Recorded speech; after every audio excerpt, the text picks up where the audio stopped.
Court का चौंकाने वाला फैसला। बाल विवाह के बाद आरोपी को मिली मौत की सजा। मुसलमानों में धड़ल्ले से चल रहा है बाल विवाह, अब सरकार ने कसा शिकंजा। नमस्कार, मैं रोहित कुमार, आप देख रहे हैं कैपिटल टीवी उत्तर प्रदेश की स्पेशल स्टोरी। बीते दिन हमारे देश की एक जिला अदालत ने बहुत ही चौंकाने वाला निर्णय लिया है।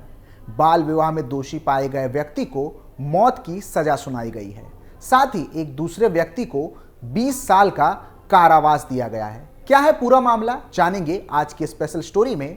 साथ ही बात करेंगे बाल विवाह से जुड़े तमाम कानूनी दांवपेच के और इससे जुड़े सजा के प्रावधानों की।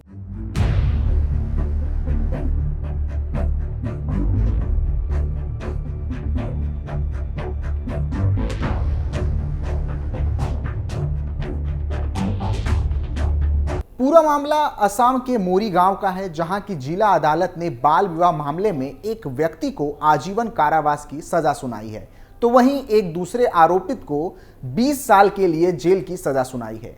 अतिरिक्त सत्र न्यायालय और सह विशेष न्यायाधीश ने यह फैसला सुनाते हुए आरोपित आमिर अली को आजीवन कारावास तथा आरोपी फिरदौस आलम को 20 साल के कठोर कारावास की सजा सुनाई है। इस पूरे मामले को लेकर मोरीगांव जिले के एएसपी समीरन वैश्य ने कहा है कि यह फैसला 6 मार्च को मोइराबाड़ी पुलिस स्टेशन में दर्ज केस नंबर 182/21 के संबंध में आई थी। इसमें आईपीसी की धारा 120 बी, साथ ही पॉस्को की धारा और बाल विवाह निषेध अधिनियम की धारा के तहत मामला दर्ज किया गया था।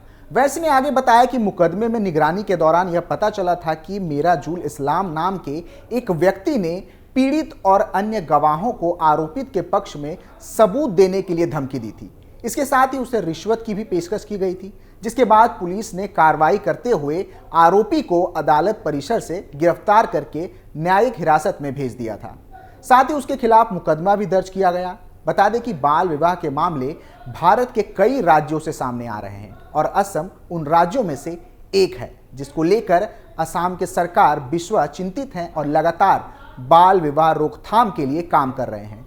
हाल ही में मुख्यमंत्री हेमंत बिश्वा शर्मा के नेतृत्व वाली राज्य की भाजपा सरकार ने बाल विवाह के खिलाफ बड़े पैमाने पर कार्रवाई शुरू की थी।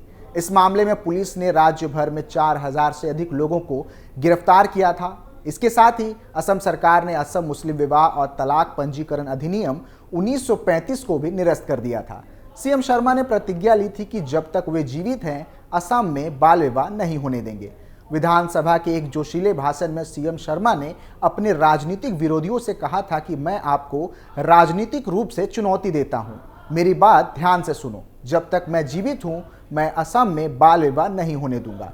जब तक हिमंता बिश्वा शर्मा जीवित है तब तक ऐसा नहीं होने दिया जाएगा। मैं आपको राजनीतिक रूप से चुनौती देना चाहता हूं कि मैं 2026 से पहले इस दुकान को बंद कर दूंगा। क्या है बाल विवाह प्रथा जो कानूनन जुर्म है? भारत ही नहीं बल्कि दुनिया के कई देशों में बाल विवाह आज भी प्रचलित है। किसी शादी को बाल विवाह तब माना जाता है जब पति या पत्नी में से कोई एक नाबालिग हो। हमारे देश में शादी के लिए लड़कों की कानूनी उम्र 21 साल और लड़कियों के लिए 18 साल है। अगर कोई इस तय उम्र से कम उम्र में शादी करता है तो उसे बाल विवाह माना जाएगा। बाल विवाह को रोकने के लिए हमारे देश में आज़ादी से पहले कानून थे। सबसे पहले 1929 में कानून लाया गया था। तब शादी के लिए लड़कों की कानूनी उम्र 18 साल और लड़कियों के लिए 14 वर्ष तय की गई थी। 1978 में इस कानून को संशोधित कर लड़कों की उम्र 21 साल और लड़कियों की उम्र 18 साल कर दी गई।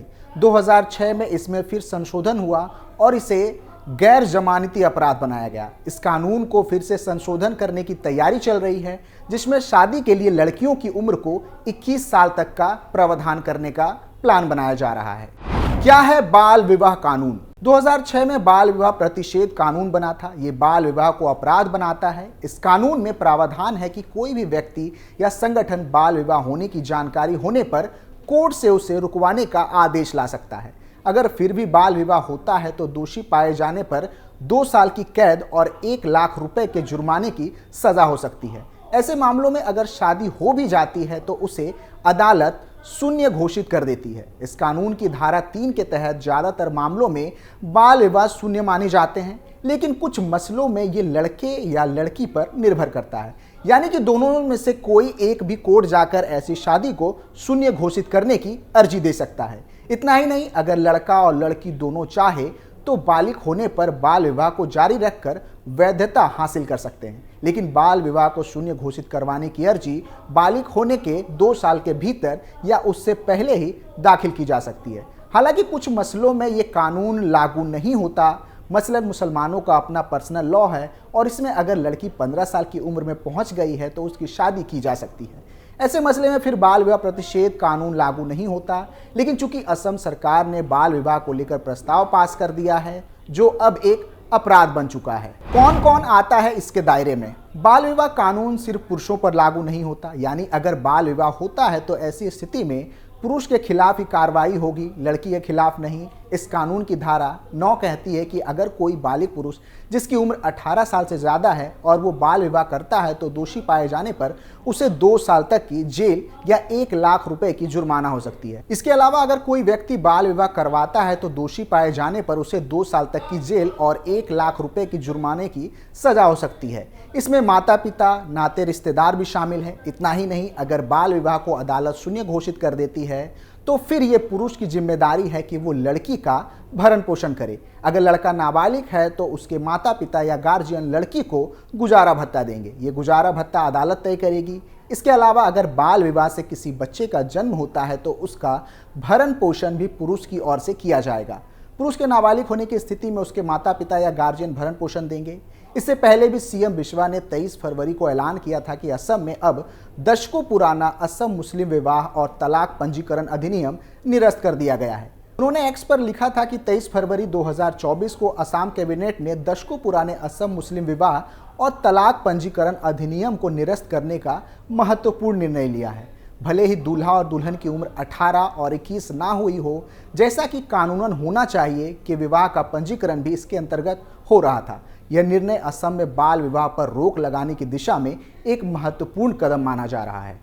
कांग्रेस ने किया बिश्वा का विरोध। असम सरकार के फैसले का मुस्लिम नेता विरोध कर रहे हैं। असम के all India United democratic front के प्रमुख बदरुद्दीन अजमल ने कहा है कि एक्ट को निरस्त करके मुस्लिमों को भड़काना चाहती है। मुस्लिम भड़केंगे नहीं, इसके जरिए सरकार राज्य में यूनिफॉर्म सिविल कोड लाना चाहती है। अजमल ने आगे कहा कि काजी लोग भिखारी नहीं हैं, वे सरकार से 1 रुपए नहीं ले रहे हैं। इसके साथ ही उन्होंने चुनाव के बाद विरोध करने की बात भी कही। कांग्रेस नेता अब्दुल रशीद ने सरकार के इस कदम को भेदभाव वाला बताया। उन्होंने कहा कि असम सरकार यूनिफॉर्म सिविल कोड लाने और बहुविवाह को रोक पाने में विफल रही है। रशीद ने आगे कहा कि सरकार के अनुसार यह ब्रिटिश राज का कानून है और चाइल्ड मैरिज की बात कर रही है। ये सच नहीं है। उन्होंने ये मुस्लिमों को निजी कानून को रद्द नहीं किया जा सकता।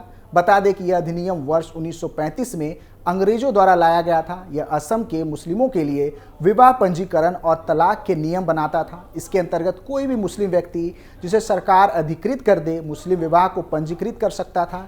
इसी के साथ वह तलाक का पंजीकरण भी कर सकता था। इसके लिए वह एक शुल्क भी ले सकता था। इस अधिनियम के तहत एक इलाके में 2 मुस्लिम रजिस्ट्रार नियुक्त किए जाने थे, जिनमें एक सुन्नी और एक शिया होता था। वहीं असम सरकार का मानना है कि इस नियम का लाभ उठाकर ऐसे विवाह भी पंजीकृत हो रहे थे जो कि कानूनी मान्यता पूरी नहीं करते। चूंकि इस अधिनियम में निकाह की न्यूनतम आयु का जिक्र नहीं था, ऐसे में 18 वर्ष से कम की बच्चियों का निकाह भी हो रहा था। फिलहाल असम के जिला अदालत और असम सरकार ने इस दिशा में जो कदम उठाया है और कानून के दायरे में रहते हुए जो फैसले लिए हैं वो सराहनीय है और समाज को एक बेहतर दिशा में ले जाने का काम कर रही है। फिलहाल के लिए इतना ही। आप देखते रहिए कैपिटल टीवी उत्तर प्रदेश। नमस्कार।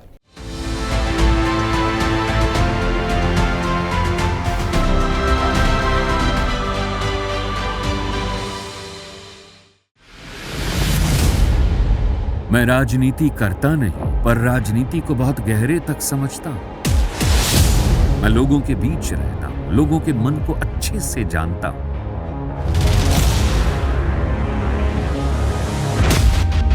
पब्लिक और पॉलिटिक्स की हर नब्ज को खूब पहचानता हूं। संघर्ष की सियासत से सत्ता के सिंहासन तक मैं हर खबर से खरा सच निकालता हूं। ना कोई दौड़, ना कोई रेस।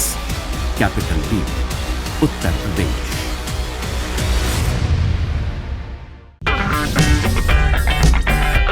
अगर आपको हमारा वीडियो पसंद आया हो तो इसे लाइक करें, हमारे चैनल को सब्सक्राइब करें और हाँ, बेल आइकन दबाना ना भूलें। ताकि आप तक हमारे वीडियो की नोटिफिकेशन पहुंचती रहे। आप अपना सुझाव हमें कमेंट बॉक्स में दे सकते हैं। हमारे साथ जुड़ने के लिए शुक्रिया।